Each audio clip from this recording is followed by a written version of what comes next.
नमः सिद्धेभ्यः। ॐ नमः सिद्धेभ्यः। ॐ नमः सिद्धेभ्यः। ओकारं बिन्दुसंयुक्तं नित्यं ध्यायन्ति योगिनः। कामदं मोक्षदं चैव ओंकाराय नमो नमः। अरहमित्यक्षरं ब्रह्म वाचकं परमेष्ठिनः। सिद्धचक्रस्य सद्बीजं सर्वतः प्रणमाम्यहम्। आदिम तीर्थंकर श्री ऋषभनाथ भगवान की, वर्तमान शासन नायक श्री वर्धमान महावीर भगवान की, परम पूज्य श्री राम सिद्ध भगवान की, परम पूज्य आचार्य गुरुवर श्री विद्यासागर जी महाराज की। बोले अरहम योग प्रणीतम ऋषि प्रणम्य सागर जी चंद्र सागर जी महाराज की। इस श्री राम चरित्र कीर्तन का मंगलाचरण। 24 जिन राज को प्रणमू बारंबार, रामचरित वर्णन करूं तुच्छ बुद्धि अनुसार। सरस्वती माँ शारदे तुमको सुमरूं आज, वीर प्रभु रखना मेरी लाज सभा में आज। यह श्री राम चरित्र का वर्णन पिछले 3 दिनों से आप लोग सुन रहे हैं। श्री राम का वनवास में गमन हुआ, जिनके लिए मर्यादा पुरुषोत्तम की उपाधि दी जाती है। यह उपाधि उन्हें इसी तरह के कार्यों से मिली जो कार्य उन्होंने किए। मर्यादा पुरुष होने का तात्पर्य होता है कि वह जीव समाज की, धर्म की और हर तरह की सभ्यता की मर्यादाओं में जो रहता है वह मर्यादा पुरुष कहलाता है। जब हम किसी भी तरह से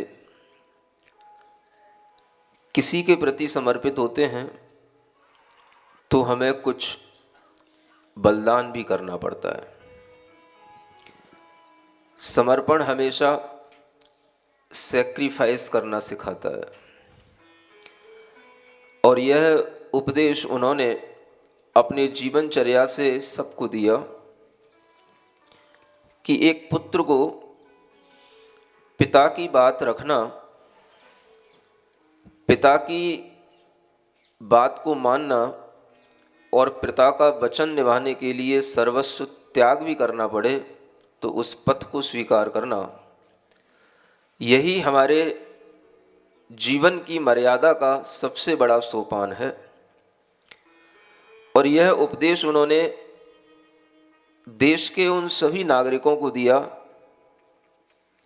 कि पिता के वचन को निभाने के लिए पिता की बात कभी गिरने ना पाए, कुल की कभी भी अपकीर्ति ना हो। और इस तरह से जो पुत्र अपने अंदर इन बातों का ख्याल रख करके अपने जीवन का निर्वाह करता है, वह पुरुष, वह पुत्र मर्यादित आचरण करने वाला मर्यादित पुरुष कहलाएगा। यह मर्यादा में रहने की जो सीख हमें मिली, यह श्री राम से मिली। उनके पिता दशरथ ने अपने वचन का निर्वाह किया। इधर जब राम का गमन हुआ तो घर के सभी, उनकी रानियां, सभी बेटे और भी बंधुजन सब दशरथ से कहने लगे ये आपने कैसे राम को जाने दिया? राम अगर बाहर चले भी गए हैं, आप अगर जाओगे तो उन्हें लौटा के ला भी सकते हो।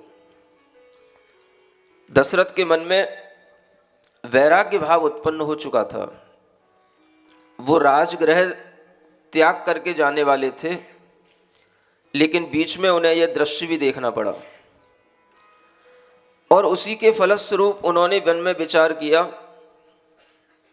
कि ये संसार में अपने अपने कर्मों से हर कोई सुख और दुख प्राप्त करता है।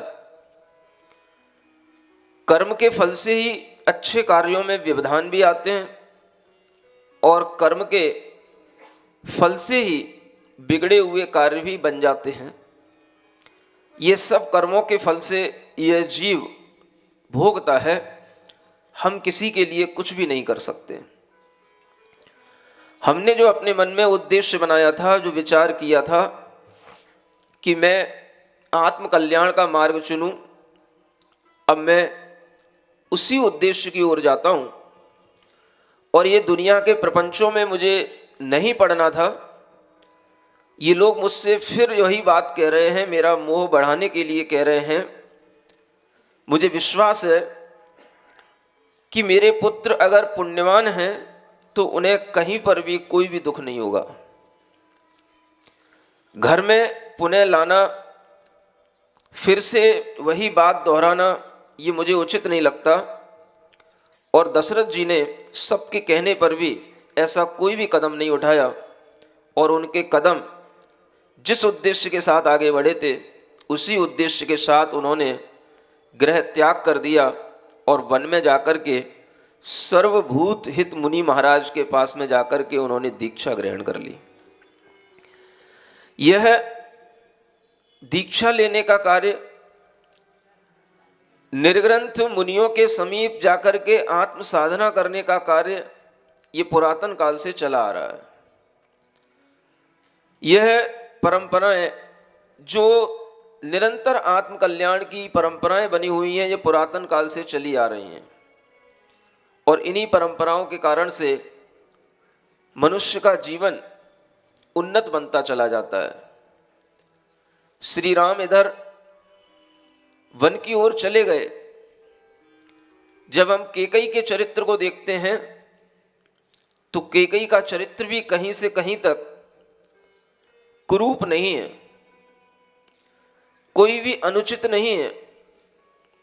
जिस तरह से हम देखते हैं कि लोग कैकेयी का नाम लेते ही मजाक उड़ाने लगते हैं, कैकेयी कहते ही उसकी एक तरह से विडंबना सामने आ जाती है कि उसने बहुत गलत किया, और कैकेयी कहते हुए एक सौतेली माँ का या किसी दुष्ट माँ का चित्र सामने आ जाता है। किंतु जब हम जैन रामायण के हिसाब से देखते हैं तो कैकेयी के मन में राम के प्रति कोई दुर्भाव नहीं है। हमने आपसे कहा है, हमें हर तरह से राम को देखना है, हर पहलू से हमें श्री राम को समझना है और जो भी पहलू हमारे सामने आते हैं उन पहलुओं पर विचार करना है कि ये भी पहलू कितना अच्छा हो सकता है।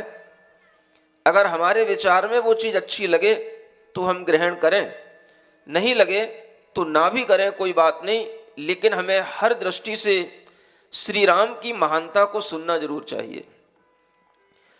जब कैकेयी ने अपने मन में सिर्फ इतना ही विचार किया था कि मेरे पुत्र भरत का अगर वन में गमन हो जाएगा, वह भी दीक्षा ले लेगा, तो फिर मेरा क्या होगा। और इसी हेतु उसने दशरथ जी से प्रार्थना की थी, अपना वर मांगा था और उसने वर में केवल एक ही बात मांगी थी कि मेरे पुत्र को राज सिंहासन दे दो, राज तिलक मेरे पुत्र का कर दो।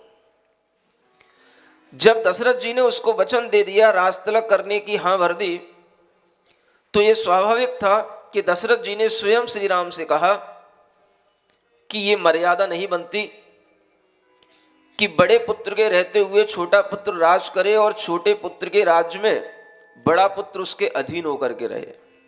ये मर्यादा नहीं बनती। एक दूसरी मर्यादा तब श्री राम की हमारे सामने देखने को आती है। उन्होंने न अपने पिता से कुछ बुरा भला कहा, न अपनी माँ कौशल्या से कुछ कहा, न माँ केकई से कुछ कहा। उनके हृदय में माँ केकई के प्रति भी उतना ही प्रेम है जितना कौशल्या के प्रति है, और केकई का भी राम के प्रति कोई भी दुर्भाव किंचित भी नहीं है। लेकिन उसे भी केकई को यह पता नहीं था कि मेरे इस एक प्रकार का वचन लेने पर राम के लिए वन गमन करना पड़ेगा, और वो करना उन्हें मर्यादा का पालन करने के लिए उचित था। इसलिए उन्होंने उस मर्यादा का पालन करने के लिए भी यह कदम उठाया, और उन्होंने सीता और लक्ष्मण के साथ में वन गमन का एक मन बनाया। ये इसीलिए था कि मेरे रहते हुए ये भरत राज्य का पालन नहीं कर पाएगा, कोई इसको राजा नहीं मान पाएगा, और ये भी राज्य को अनुशासन में नहीं रख पाएगा, इसलिए मेरा यहाँ से जाना उचित है। और इसी प्रकार का विचार करके वह वहाँ से निकल गए। ये उनका दूसरा मर्यादित आचरण था, जिसने उन्हें मर्यादा पुरुषोत्तम की और गरिमा को बढ़ाने के लिए उत्प्रेरित किया। यही मर्यादित आचरण उनका बना रहा। वो आगे बढ़ते रहे, चलते रहे। सीता के साथ वह लक्ष्मण गमन कर रहे हैं। केकई एक बार फिर उनसे मिलने के लिए गई थी। नदी पार होने के बाद भी वह भरत जी फिर से उनके लिए गए थे, उनको वापस लाने के लिए। लेकिन तब भी उन्होंने कहा कि जो मैंने पिता को वचन दिया है वह वचन निभाऊंगा, आप बिल्कुल चिंता न करो, लौट करके आऊँगा। लेकिन यह नहीं कहा कि कितने वर्ष में लौट करके आऊँगा। ये कथन जैन रामायण के अंदर नहीं मिलता कि उन्हें वनवास हुआ। वनवास होना अलग बात है और वनवास स्वीकार कर लेना अलग बात है। अगर आप देखो तो हमें श्री राम की यह गरिमा और अधिक दिखाई देती है जब उन्होंने स्वयं अपने भाव से उस वनवास को स्वीकार कर लिया। एक स्वाभिमानी व्यक्ति अपने स्वाभिमान की रक्षा करने के लिए एक बहुत बड़ी वसुधा का त्याग कर सकता है। पृथ्वी का राजा होने पर भी वह उस राजत्व का त्याग कर सकता है। यही अपने स्वाभिमान की रक्षा करने का सबसे बड़ा उपक्रम है। कोई उन्हें वनवास भेजे और वह स्वयं वनवास जाएं, इन दोनों में कौन सी बात उचित लग सकती है, अच्छी लग सकती है, आप विचार कर सकते हैं। दोनों एटीट्यूड आपके सामने हैं, दोनों तरह की अवधारणाएं आपके सामने हैं। लेकिन हमें पता होना चाहिए कि हाँ, ये भी एक विचार है, ये भी एक अवधारणा है। और जब हम इस तरह से देखते हैं कि उन्होंने अपने मन से खुद वनगमन का भाव बनाया, और वो वनगमन करने का भाव इसलिए उचित था क्योंकि वो छोटे भाई के अधीन होकर के रह नहीं सकते थे। बड़ा भाई छोटे भाई के राज्य में उनके अधीन होकर के कैसे रह सकता है, ये उनका अपना स्वाभिमान था। और उस स्वाभिमान की रक्षा करने के लिए उन्होंने वहाँ से उस राज्य की सीमाओं से पार जाने का निर्णय कर लिया। ये दूसरी एक बहुत बड़ी विशेषता हमें जैन रामायण के माध्यम से समझ में आती है। केकई ने उनके लिए वनवास नहीं मांगा। 14 वर्ष का उन्होंने वनवास की कोई सीमा नहीं मांगी। वह वनवास उन्होंने खुद स्वीकार किया। केकई ने केवल अपने भरत पुत्र के लिए राजगद्दी मांगी, और उसके तहत ये सब कुछ अपने आप हो गया।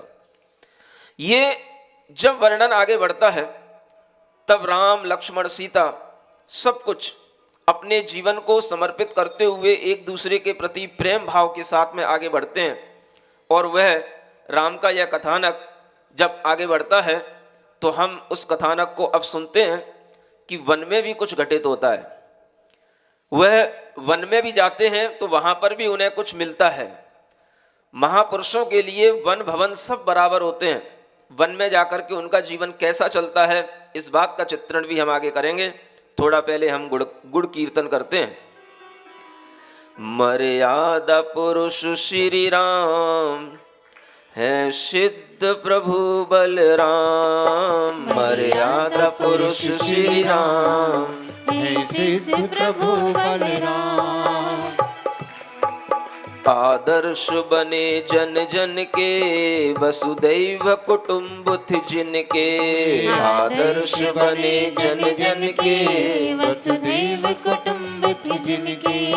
जो भी ले इनका नाम, बिगड़े बनते सब काम। जो भी ले इनका नाम, बिगड़े बनते सब काम। प्रभो श्री राम, प्रभो श्री राम, प्रभु श्री राम, प्रभु श्री राम।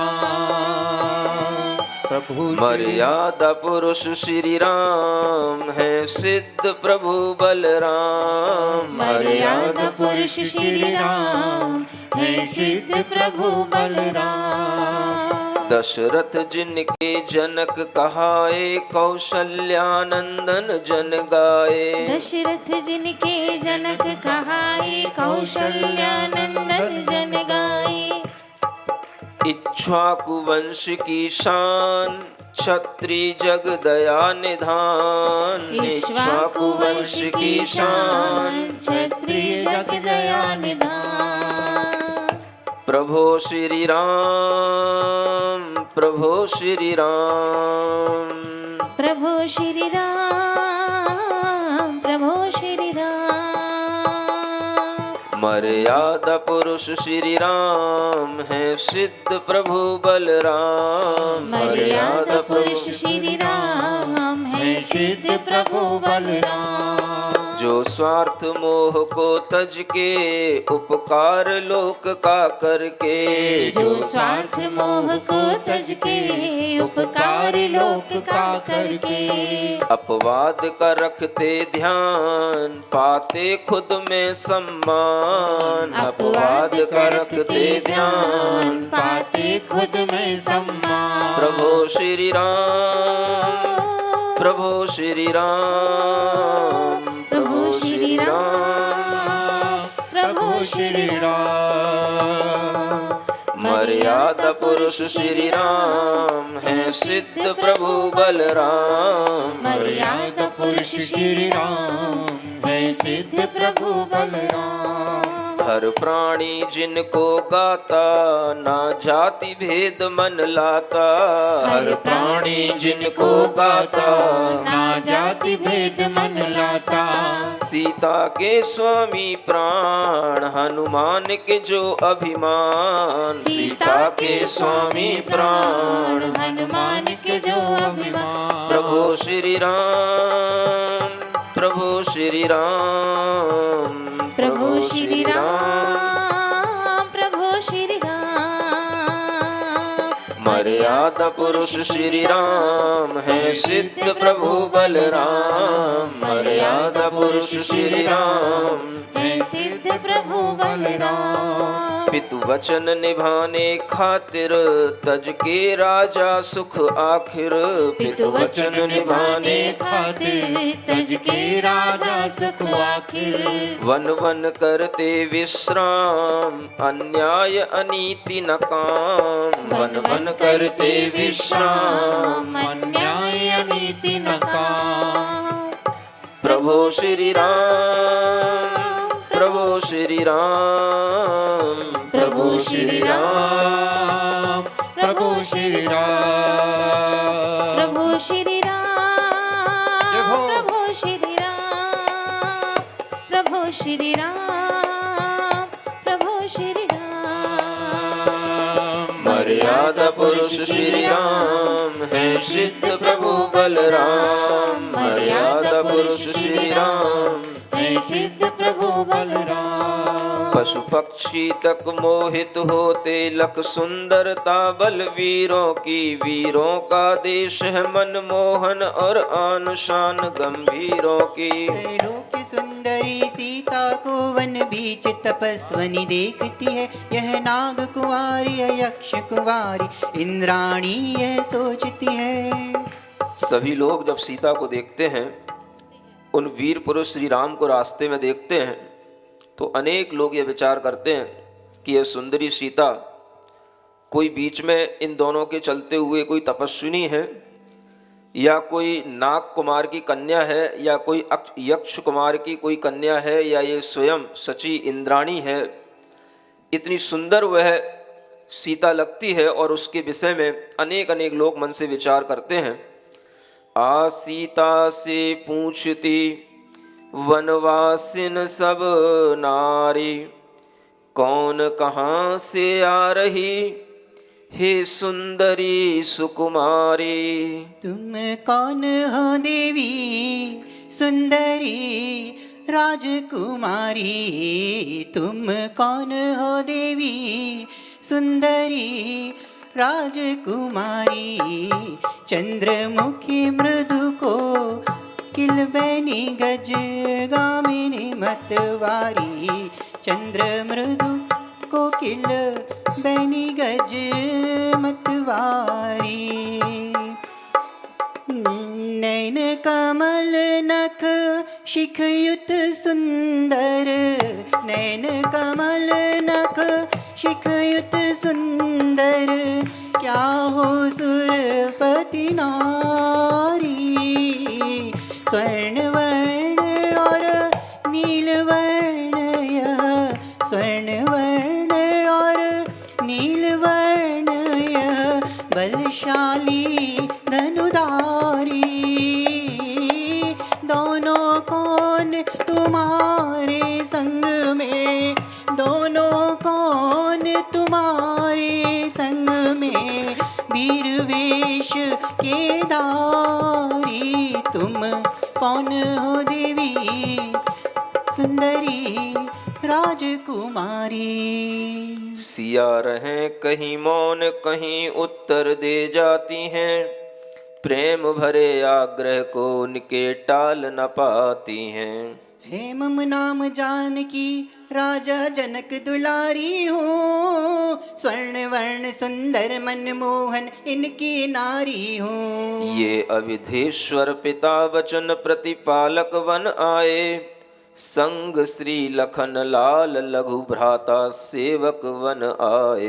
नील कमल समवर्ण ये नारायण अवतारी है, सिया रहे कहीं मौन कहीं उत्तर दे जाती हैं। जब रास्ते में अनेक वन में विचरण करने वाली स्त्रियां पुरुष उनसे पूछते हैं कि तुम कौन हो, तो कभी कभी तो सीता बोल पड़ती है और कभी कभी मौन रह जाती है। आपको ये ज्ञान में रहे कि श्री राम का जो शरीर है, उनके शरीर का जो वर्ण है, रंग है, वह स्वर्ण वर्ण का है, और श्री लक्ष्मण का जो वर्ण है, उनके शरीर का जो रंग है, वो नील वर्ण का है। एक बात और आपके ज्ञान में रहे कि श्री राम का मूल नाम पद्म था। जब बचपन में उनका यह नाम रखा गया था, जब उनका जन्म के समय पर नामकरण किया गया था, तो उनका नाम श्री पद्मराज, पद्म उनका नाम था। लक्ष्मण का नाम लक्ष्मणी था, और उन्हीं पद्म का दूसरा नाम बल रखा गया था, बल। चूंकि यह बलराम एक बहुत बड़ी उपाधि होती है, और ये महापुरुषों के लिए दी जाने वाली, महापुरुष अपने पूर्व जन्म के पुण्य से इस उपाधि को प्राप्त करते हैं। तो बलराम उनकी यह एक उपाधि थी, और उनका अंतिम जो नाम था राम, बलराम के साथ लगने वाला जो राम नाम, ये इतना फेमस हो गया कि कभी कभी उपाधियां ही छोटे से नाम के साथ में प्रसिद्ध हो जाती हैं, और उनका मूल नाम जो श्री पद्म था, वो लोग थोड़े थोड़े विस्मृत कर गए, लेकिन इतिहास विज्ञ लोग जानते हैं कि उनका मुख्य नाम श्री पद्म था। यह नील वर्ण के लक्ष्मण जी, स्वर्ण वर्ण के श्री राम, और बीच में वह सुंदर राजकुमारी सीता, ये तीनों वन में विचरण करते हुए जहाँ जहाँ भी जाते हैं वहाँ इनका आदर होता है, और होगा भी क्यों नहीं, क्योंकि पूर्व जन्म का पुण्य जब साथ में होता है तो हमें वन में भी भवन की तरह आनंद मिलता है, और वन में भी हमारे लिए सब तरह का सुख मिलता है। जीवन में लोग कुछ भी छोड़ना नहीं चाहते, त्याग नहीं करना चाहते।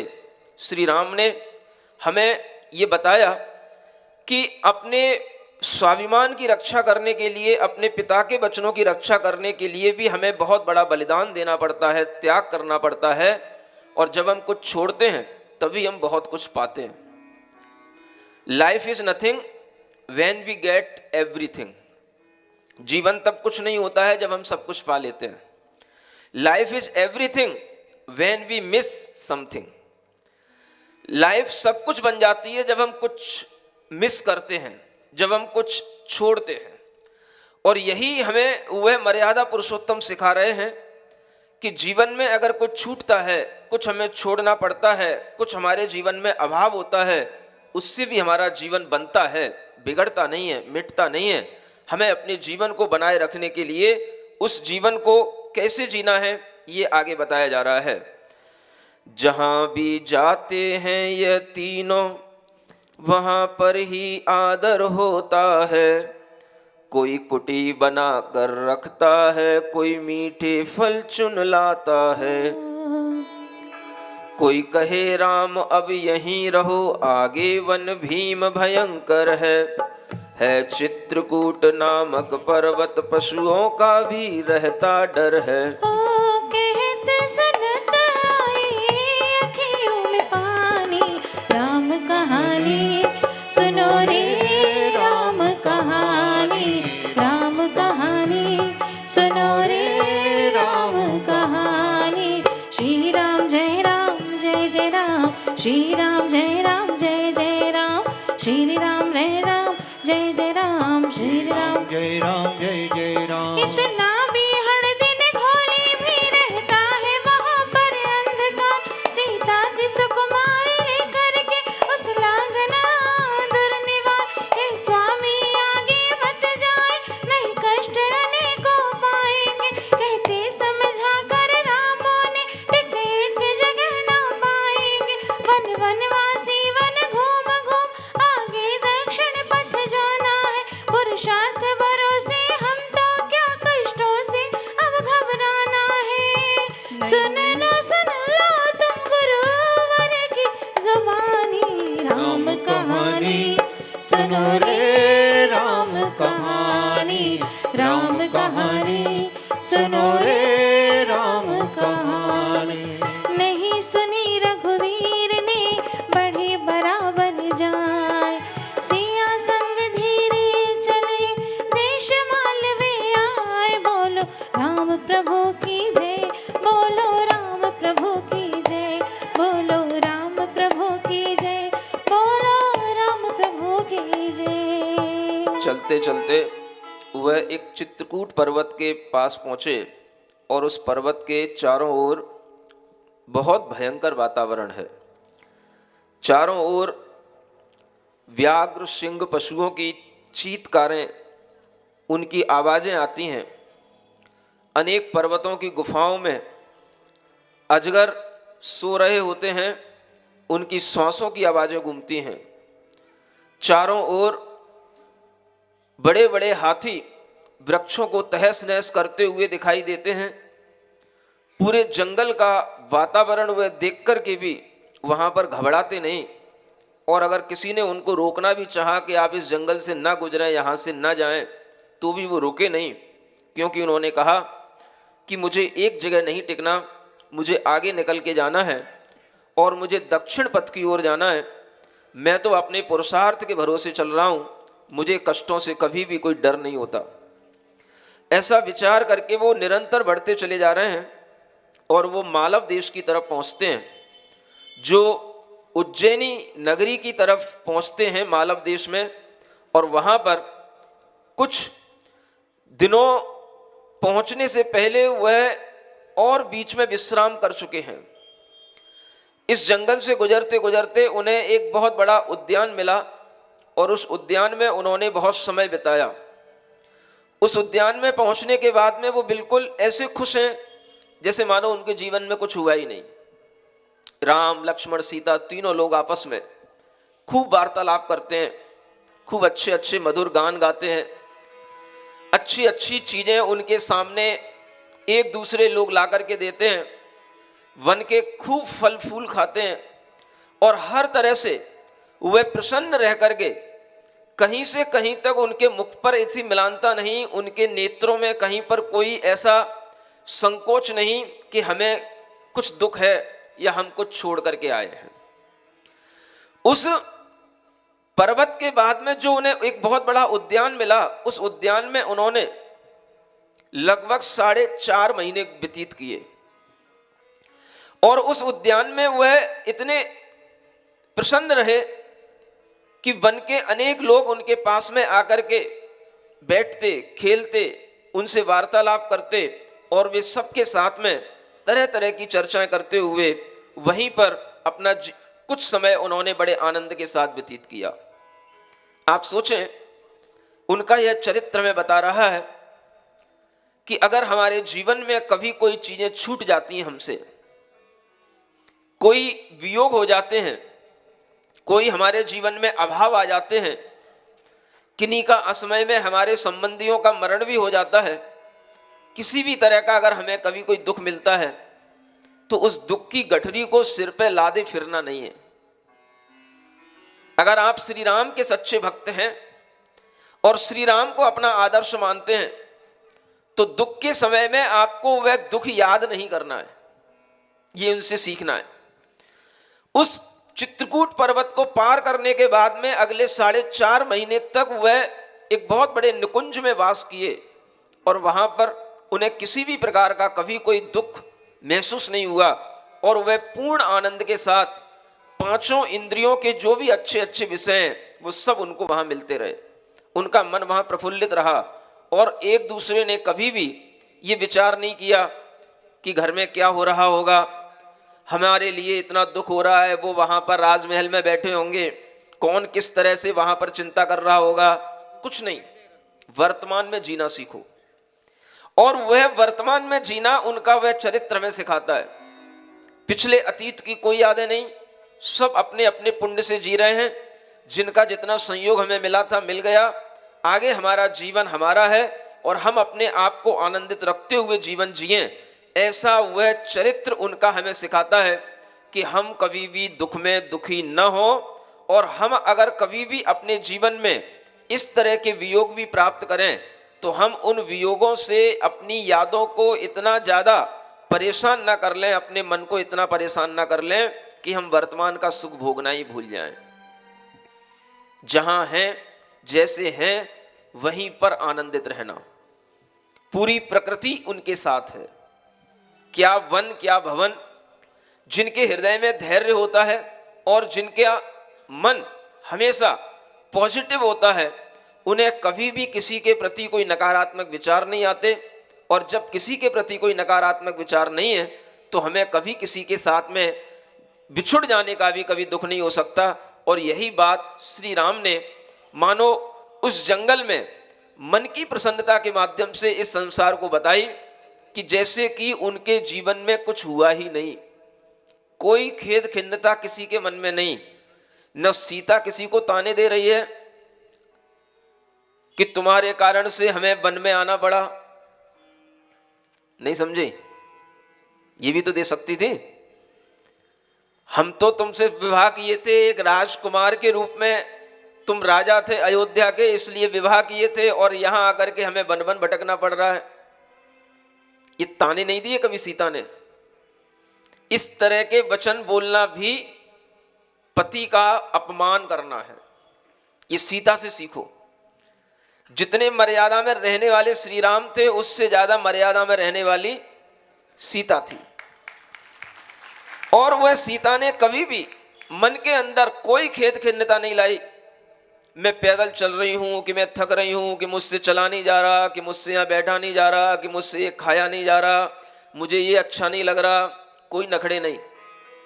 जैसे घर में दिखाया करती हैं नई नई बहू है, कोई नखड़े नहीं। किसी के लिए भी ये मन में विचार नहीं आता कि मेरे कारण से किसी को दुख ना हो जाए, इसलिए कोई भी किसी भी तरह का ना कोई कमेंट्स करता और ना कभी किसी तरह की कोई अभाव की बात करता, क्योंकि तीनों साथ हैं। अगर एक कुछ कहेगा एक के मन में भी विचार आएगा, दूसरे के मन में भी आएगा। और ये विचार कहाँ से शुरू होते हैं? जब हम एक के लिए कुछ कहेंगे तो दूसरा भी कहना शुरू करेगा, तीनों इतने समझदार हैं, एक दूसरे के प्रति प्रेम से इतने परिपूर्ण हैं। इसी का नाम सच्चा प्रेम होता है। जब हम किसी भी तरह के दुख में हों तो भी हमारा जिनसे प्रेम है उनके प्रति हमारा कभी भी अविश्वास न आए और हम उनके प्रेम को कभी भी उलाहना में न बदलें। यही सच्चा प्रेम कहलाता है।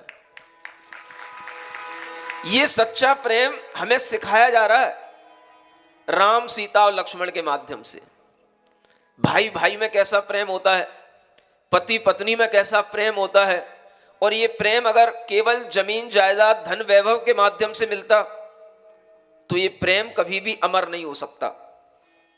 राम, लक्ष्मण और सीता का जो आपस में प्रेम है, आपस में जो संबंध है, उस संबंध में किसी को भी किसी से कोई शिकायत नहीं है।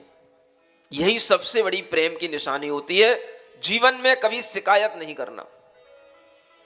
पति अगर कुछ कह देता है तो ये सीता को पहले ही सिखाया गया था, बेटा मन में मिलान नहीं लाना, लौट करके जवाब नहीं देना। आजकल के बेटे बेटियों को सिखाया जा सकता है क्या कि जब तुमसे कोई बड़ा कुछ बोले, अगर कभी कुछ कह भी दे तो लौट करके जवाब नहीं देना। ये सीखे हुए थे, ये लोग गुरुकुल में पढ़े थे, लक्ष्मण भी राम भी सब अच्छे गुरुओं से अध्ययन किए थे, इसलिए इनके जीवन में कभी एक दूसरे के प्रति शिकायत नहीं थी। ऐसी शिक्षा के संस्कार इन्हें दिए गए थे। ना ये कभी MBA किए, ना कोई CA किए, ना कोई IIT किए, लेकिन दुनिया का लाइफ मैनेजमेंट अगर सीखना है तो इन श्री राम, लक्ष्मण और सीता से सीखना। इन्होंने सिखाया हमें जीवन कैसे जिया जाता है, जीवन प्रबंधन की क्या शैलियां होती हैं। और ये चीजें अगर हमारी संस्कार में हो, हमारे सीख में हो, तो फिर हमें दुनिया की कोई शिक्षा ग्रहण करने की आवश्यकता नहीं। हर शिक्षा अपने आप आती है अगर हमारे अंदर अच्छा संस्कार हो। सबसे बड़ी चीज है, घर के अंदर विवाद होता है, लड़ाइयां होती हैं, पति पत्नी के बीच में झगड़े होते हैं सिर्फ इस बात से कि एक कुछ कहता है तो दूसरा उसको जवाब देता है। अगर एक ने कभी कुछ कह भी दिया और दूसरा उसको सुन ले और सुनने के बाद में उसके मनोभावों को देख करके ये सोचे कि इन्होंने ऐसा क्यों कहा, तो उसका ही वो समाधान करने के लिए उन्हें बड़े प्रेम से उसका समाधान दे तो वह लड़ाई आगे न बढ़े। लेकिन जब एक बार, दो बार, चार बार, महाराज कब तक सुनूं, आखिर कहना ही पड़ता है। जिस दिन आपने लौट करके जवाब दिया, बात से बात बढ़ी, माने आग से आग बढ़ी, और जब वो आग बढ़ती है तो फिर घर परिवार को जलाने लग जाती है। ये चरित्रों के माध्यम से हमें ये सीखना है कि अभावों में रहकर के भी एक बड़ी राजकुमारी वो चाहती तो अपने पिता से कह सकती थी, ये जब तक वन से लौट करके आ रहे हैं तब तक हम जनक जी के घर में रहेंगे, अपने पिता के घर में रहेंगे। भामंडल जैसा भाई वो उसको वापस ले जाता, तू कहाँ जा रही है, वन में चल, जब तक ये लौट के आएंगे तब तक तेरे को अपने घर में रहना है, चल तुझे अपने घर में रख लेंगे, जब तक ये लौट के आएंगे तब तू आ जाना, बाद में आ जाना अयोध्या। नहीं थी ऐसा ज्ञान नहीं था क्या भामंडल के पास में कि जनक के पास में। आजकल के भाई और आजकल के पिता होते हैं, तुरंत कोई एक फोन आता है बेटी का कहीं घर से, परिवार से, अरे तेरे को ऐसा बोला उन्होंने, चल वापस चल घर पे, तुरंत उसे घर पे ले आते हैं। हमें सिखाना चाहिए कि घर परिवार कैसे चलाए जाते हैं, घर परिवार कैसे बनाए जाते हैं। मैं मानता हूं अगर कहीं पर कोई ज्यादा कष्ट हो, किसी के लिए बेवजह परेशान किया जा रहा हो, तब इस तरह के कदम उठाना वाजिब होता है। लेकिन हर छोटी छोटी बात पर किसी भी तरह से बेटी को घर ले आना और बेटी का घर जाने का बार बार धमकी देना, ये उचित नहीं होता। और इसी कारण से आज विवाह तो होते हैं लेकिन निर्वाह नहीं होते हैं। ये बहुत बड़ी चीज है। विवाह का निर्वाह तभी होता है जब बेटे बेटियों को इस तरह के उचित संस्कार मिले हों। और यह उचित संस्कार अगर हम राम, लक्ष्मण और सीता, भरत, इनके जीवन से अगर हम ये उचित संस्कार ले पाएंगे तो ये रामायण आज भी हमारे जीवन में पवित्रता उत्पन्न करती रहेगी। आज भी हमारे मनों में एक मेल, एक सद्भावना का एक वातावरण उत्पन्न करती रहेगी। यहाँ अकेले जंगल में बैठे हुए क्या आत्महित करोगे? न तुम्हारे पास कुछ पहनने को है, न कुछ ओढ़ने को है, न कुछ तुम्हारे पास में कोई धन संपत्ति है, खाने पीने का भी कोई ठिकाना नहीं है, आत्महित करने चले हो। ऐसा उस वज्रकर्ण ने उन निर्ग्रंथ मुनि को देख करके कहा, चूंकि वो उनके बारे में कुछ जानता नहीं था। जब मुनि महाराज ने उसकी बात सुनी तो उन्होंने कहा कि आत्महित करने के लिए हमें कोई धन संपदा की जरूरत नहीं है। आत्महित करने के लिए हमें अपने भीतर बैठे हुए परमात्मा का ध्यान करने की जरूरत है। काहे का परमात्मा, कैसा आत्महित? जब वह कहने लगा तो मुनि महाराज ने कहा कि हित जब भी होगा हिंसा से दूर होने पर ही होगा। हित जब भी होगा ये राजपाट की विडंबनाओं को त्याग करने से ही होगा। अगर ये करने से हित नहीं होता है तो क्या तुम जो कर रहे हो उससे हित होगा? तुम जो अनेक वंचर जीवों को मारते हो, तुम जो अनेक हिंसाएं करते हो, क्या इससे कोई आत्महित होगा? इससे तो नरक में जाकर के पड़ोगे। इससे तो तुम्हारे लिए अगले जन्म में बहुत दुख मिलेगा। इस उसने कह दी। सिंगोदर को इससे बड़ा क्रोध उत्पन्न हुआ और उस क्रोध के कारण से वह उस वज्रकर्ण को अपने पास बुलाने लगा मारने के लिए। जब वज्रकर्ण को बुलाया गया तो वज्रकर्ण तो अपने मृदु स्वभाव के कारण से उसके पास आ ही रहा था, लेकिन रास्ते में उसे किसी व्यक्ति ने रोक दिया और कहा कि तुम अभी वहां नहीं जाना, वो सिंगोदर सब तुम्हें मारने की तैयारी किए हुए हैं। जब वह वहां जाने से अपने आप को रोकने लगा तो इतने में ही वो देखता है कि सिंगोदर की सेना उसकी ओर दौड़ी आ रही है। तो वह उल्टा फिर अपने नगर की ओर जाता है और वहां जाकर के वह अपने स्थानों में छुप जाता है। इधर वह सिंगोदर की सेना, सिंगोदर राजा स्वयं आता है और उस नगर की कुछ गलियां, बनावटें या वहां के कुछ ऐसे गुप्त स्थान थे जिसमें उसकी सेना का प्रवेश करना कठिन था।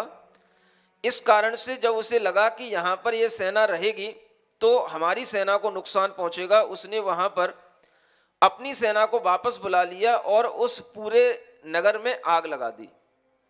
उस आग के कारण से वहाँ पर बहुत सारी जनता इधर उधर भाग गई, मकान जल गए और अनेक तरह का नुकसान हुआ।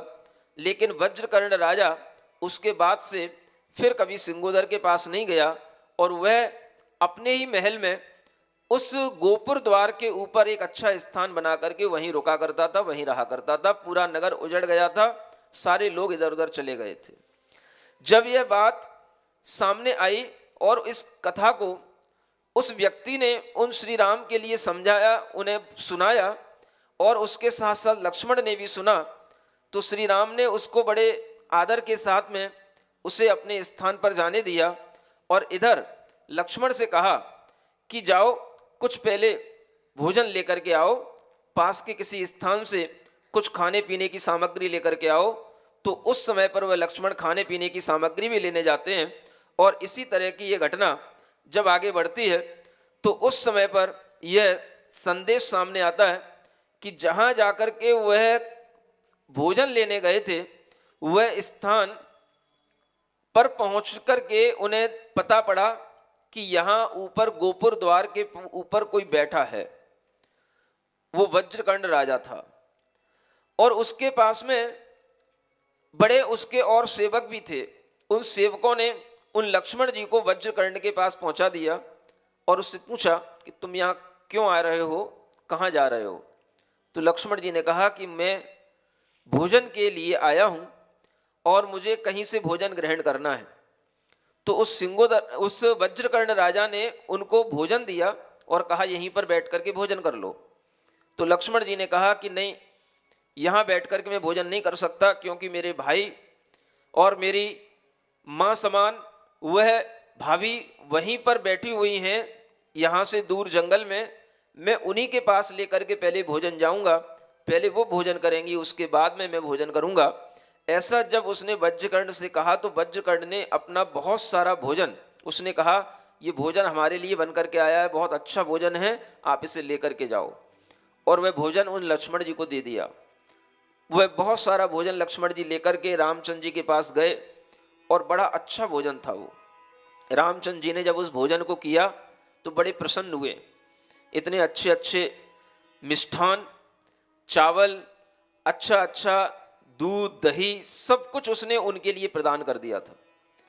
और जब उसके उस आतिथ्य को उन्होंने स्वीकार करके उससे पूछा कि भोजन तुम कहाँ से लाए, तो उन्होंने कहा ये उसी वज्रकर्ण राजा के पास से भोजन लाए जिसकी बात अभी यहाँ आकर के किसी एक व्यक्ति ने आपको बताई थी। तो उनके मन में आया कि वास्तव में कोई संयमी व्रतधारी अच्छा पुरुष ही इतना बड़ा आतिथ्य सत्कार कर सकता है। और उसके आतिथ्य सत्कार से प्रसन्न होकर के श्री राम ने लक्ष्मण के लिए कहा, देखो अगर वह कष्ट में है और उसको राजा ने किसी भी तरह से बंदी या किसी भी तरह के कष्ट में उसको रख रखा है, तो हमें उससे उसको मुक्त कराने का हमारा कर्तव्य बनता है, क्योंकि हमने उसका भोजन कर लिया है। उस आतिथ्य सत्कार का हमें प्रतिफल उसको इसी रूप में देना चाहिए। और ये विचार करके उन्होंने लक्ष्मण को आज्ञा दी। लक्ष्मण जी श्री राम का भाव समझ करके उन्होंने कहा, तुम अपने तरह से देख लेना क्या करना है। और लक्ष्मण जी समझ गए कि अब क्या करना है। तो लक्ष्मण जी सीधे कहाँ पहुँचते हैं, वह राजा सिंगोदर के पास पहुँचते हैं और सिंगोदर राजा के पास में पहुँच करके उस राजा के लिए कहते हैं कि आप यहाँ पर राज्य कर रहे हैं, लेकिन इस राज्य का असली हकदार तो राजा भरत हैं और राजा भरत ने मुझे भेजा है। क्या बोला उन्होंने? राजा भरत ने एक दूत के रूप में मुझे भेजा है और कहा है कि सिंगोदर राजा को मेरे पास लेकर के आओ। ये बहुत ही दुष्ट राजा है, यानी जाकर के उससे लड़ने की उन्होंने तैयारी कर ली। और वह सिंगोदर राजा के राज दरबार में बैठ कर के ही उसको चुनौती देने लग गए। चारों ओर अनेक योद्धा खड़े हैं। राजा सिंगोदर को गुस्सा आया और गुस्सा आते ही उन्होंने कहा कि इस दुष्ट दूत को पकड़ लो। जब दूत इतना दुष्ट है तो राजा कितना दुष्ट होगा। और उस दूत को पकड़ने के लिए उन्होंने अपने योद्धाओं को लगाया और उन्होंने लक्ष्मण ने अकेले ही उन सब योद्धाओं को परास्त करते हुए उस राजा सिंगोदर के पूरे महल में एक तरह से तहलका मचा दिया। जब और दूसरे योद्धा उनके पास में आने लगे तो उन्होंने, जैसे भीम अपना कोई भी सामान सामने नहीं देखते, कोई अस्त्र शस्त्र सामने नहीं देखते, तो उन्होंने खंबा उखाड़ लिया। ऐसे लक्ष्मण जी ने खंबा उखाड़ लिया और सारे योद्धाओं को इधर उधर भगा दिया। ये देख करके राजा सिंगोदर जब किसी भी तरह से अपनी रक्षा नहीं कर पाया तो राजा सिंगोदर को ही पकड़ करके वह लक्ष्मण श्री राम के पास में उन्हें ले गए। और जब सिंगोदर उनके पास में पहुंचा तो उन्होंने कहा कि तुमने वज्रकर्ण को क्यों परेशान किया। तो उसने सब बताया। तो उन्होंने कहा कि वज्रकर्ण एक अच्छा राजा है और वह अगर अरहंतों का ध्यान करता है, उन पर विश्वास रखता है, निर्ग्रंथ मुनियों को मानता है, तो तुम्हें इससे क्या आपत्ति है। उसको वैसा करने दो, लेकिन उसे किसी भी तरह का बंधन अगर स्वीकार नहीं है। उसने अगर एक मुनि महाराज से नियम लिया है तो उसके नियम का निर्वाह करना भी एक अच्छे राजा का कार्य होता है। और ऐसा समझा करके उस सिंगोदर के द्वारा उस वज्रकर्ण को मुक्त कराया। यह राम की सबसे बड़ी लोकप्रियता का कारण बना और वह सबके प्रति सद्भाव रखने वाले, समन्वय की दृष्टि रखने वाले, हर तरह के लोगों के धर्म की वृद्धि का भाव रखने वाले वो धार्मिक पुरुष के रूप में उन्हें उस तरह से देखा गया कि वह हमेशा अगर कोई अच्छा आचरण करने वाला है, धर्मात्मा व्यक्ति है, तो उसके ऊपर किसी भी तरह का कष्ट नहीं आना चाहिए। और इस बात को ध्यान में रख करके उन्होंने उन वज्रकर्ण राजा को मुक्त कराया। और जब वह वज्रकर्ण राजा सिंगोदर की इस तरह की बंदिशों से मुक्त हो गया, तब वह वज्रकर्ण राजा उनके पास में आकर के उनका अनुचर बन गया और हमेशा उनके पास रह करके वह श्री राम भगवान की भक्ति करने में तत्पर हो गया। और उसने आगे चलने का मार्ग भी सुझाया और अनेक तरह से उनकी सहयोग और सहायता करके उनका बड़ा उपकार भी स्वीकार किया।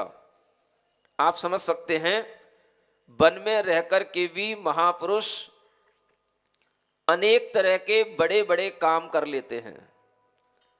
कोई जरूरी नहीं है कि जब राजा बनकर के रहा जाए तभी किसी का हित किया जा सकता है, तभी हम किसी के लिए कुछ अच्छा कर सकते हैं।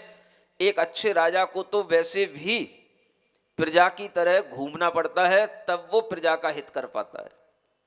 अगर आपने कभी सुना हो तो राजा भोज, नाम सुना है कभी? राजा भोज भी एक ऐसे ही राजा थे जो हमेशा प्रजा के भेष में, एक सामान्य व्यक्ति के भेष में प्रजा के पास जाते थे, बैठते थे, मिलते थे और उनकी समस्याओं को समझ करके उनकी समस्याओं का निदान करते थे। ऐसे ही श्री राम के लिए एक अवसर मिल गया। राजगद्दी पर बैठे बैठे उनकी ख्याति इतनी नहीं होती जितनी ख्याति उनका वनगमन जाने पर हुई, और वनगमन में जाने पर जो उन्होंने कष्ट सहन किया, इसी कष्ट ने उनकी आत्मा को परमात्मा के रूप में सबके सामने रख दिया। ये कष्ट सहन करने की शिक्षा भी उन्होंने हमें दी और अपने जीवन चरित्र से उन्होंने सिखाया, किसी भी परिस्थिति में भयभीत नहीं होना, धैर्य रखना, धर्मात्मा पुरुषों के प्रति हमेशा सद्भाव रखना, प्रजा की रक्षा करने के लिए हमें हमेशा कटिबद्ध रहना। इस तरह से वह सर्वत्र एक समभाव का संदेश देते हुए आगे बढ़ते चले जा रहे हैं। और वहाँ आगे बढ़ते हुए उस जंगल में उन्हें और भी कुछ मिलता है, जो कुछ आप जानते हो वह कल आपको बताया जाएगा कि उन्हें और भी उस जंगल में किस तरह से ऐसे लोग मिलते हैं जिनका उन्होंने कल्याण किया, जिनको उन्होंने अनेक तरह के बंधनों से मुक्ति दिलाई, जिनके माध्यम से उन्होंने कष्ट दूर किए और इस तरह के उन्होंने अनेक तरह के लोकोपकारी कार्य किए। उनके लिए वह वनवास भी अपने आप में एक विजय यात्रा थी, जो वह विजय यात्रा करते हुए आगे बढ़ते चले जा रहे थे। और वह दक्षिण दिशा की ओर जाने की ओर उन्मुख थे, क्योंकि उत्तर भारत में जितना भारत का राज्य फैला हुआ था वह उन सीमाओं से आगे निकलना चाहते थे। कहाँ तक पहुँचे, कैसे उनके जीवन में वह घटना घटी जो सबके समक्ष आई है, उस वन में और कौन कौन से विशिष्ट लोग उनको मिलते हैं, इस बात की जानकारी आपको अब कल दी जाएगी। आज का समय आज पूरा हो गया है। जैसे भी हुआ, आपके मन में उन श्री राम की कथा सुनने का इतना साहस, इतना धैर्य और इतनी रुचि तो रही कि अनेक तरह के व्यवधान होते हुए भी आपने अपनी कुर्सी नहीं छोड़ी। ये बहुत अच्छी बात है।